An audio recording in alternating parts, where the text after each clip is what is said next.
अधिकारियों की ढिलाई की वजह से रानीपेट जिले वालाजहापेट नगर पालिका में कई लाख लीटर पानी बर्बाद हो गया। वालाजहापेट नगर पालिका के तहत आने वाला गोमुट्टी स्ट्रीट इलाका शोलिंगर जाने वाली एक मुख्य सड़क है। अभी हाईवे डिपार्टमेंट इस सड़क के एक तरफ नहर बना रहा है।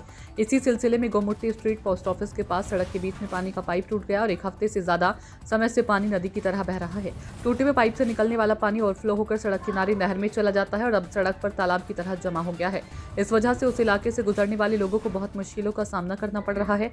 खासकर इस जमा पानी की वजह से दोपहिया वाहन सवार लोगों के फिसलकर गिरने और अस्पताल में भर्ती होने की कई दर्दनाक घटनाएं हो रही है। इलाके के लोगों ने इस बारे में बलाजा म्यूनिसिपल काउंसिल की चेयरपर्सन हरिनी थिलाई, म्यूनिसिपल कमिश्नर और इंजीनियर से कई बार शिकायत की, लेकिन लोगों का आरोप है कि शिकायत करने के 10 दिन से ज्यादा समय बाद भी कोई रिपेयर का काम नहीं हुआ। शहरी इलाकों में पीने के पानी हफ्ते में सिर्फ एक बार या 4 दिन में एक बार ही सप्लाई होता है। लोग पीने के पानी के लिए तरस रही हैं, लेकिन म्यूनिसिपल एडमिनिस्ट्रेशन पाइपलाइन टूटने और पानी की बर्बादी को अनदेखा कर रहा है, जिससे लोगों में बहुत हैरानी और गुस्सा है। इलाके के लोगों की मांग है कि जिला एडमिनिस्ट्रेशन तुरंत दखल देकर इस पानी की पाइप टूटने की घटना को ठीक करें और हादसों को रोके। गांधी ராணிப்பேட்டை மாவட்டம் வாலாஜாபேட்டையிலிருந்து பேசுறேன். இப்போ நீங்க இந்த பார்த்துட்டு இருக்க இந்த சாலைகள் பாத்தீங்கன்னாக்கா வாலாஜா நகரமன்ற தலைவரோட சொந்த வார்டுன்னு சொல்லக்கூடிய கோமுட்டி தெருவில் அமைஞ்சிருக்கு. இந்த சாலையில தேங்கி நிற்கிற இந்த நீர் பாத்தீங்கன்னாக்கா கால்வாய் நீர் எல்லாம் கிடையாதுங்க, குடிநீர் தான்.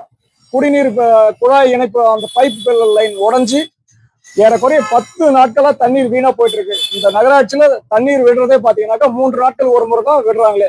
இதுலயும் பாத்தீங்கன்னாக்கா ஏறக்குறைய 10 நாட்களா இந்த தண்ணீர் வீணா போயிட்டு இருக்கு. இதை சரி செய்ய வேண்டிய அதிகாரிகளும் கண்டும் காணாம போயிட்டு இருக்காங்க.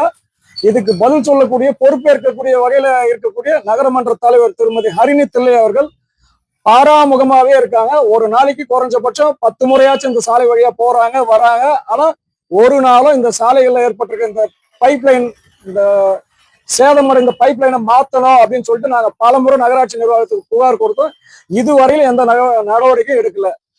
தொலைக்காட்சியின் சார்பா நான் உங்களை வேண்டி விரும்பி கேட்டுக்கொள்றதுனாக்கா எப்படியாச்சும் எங்களுக்கு இந்த சாலையும் பைப் லைனும் சரி பண்ணி கொடுக்கணும்னு கேட்டுக்கிறேன்.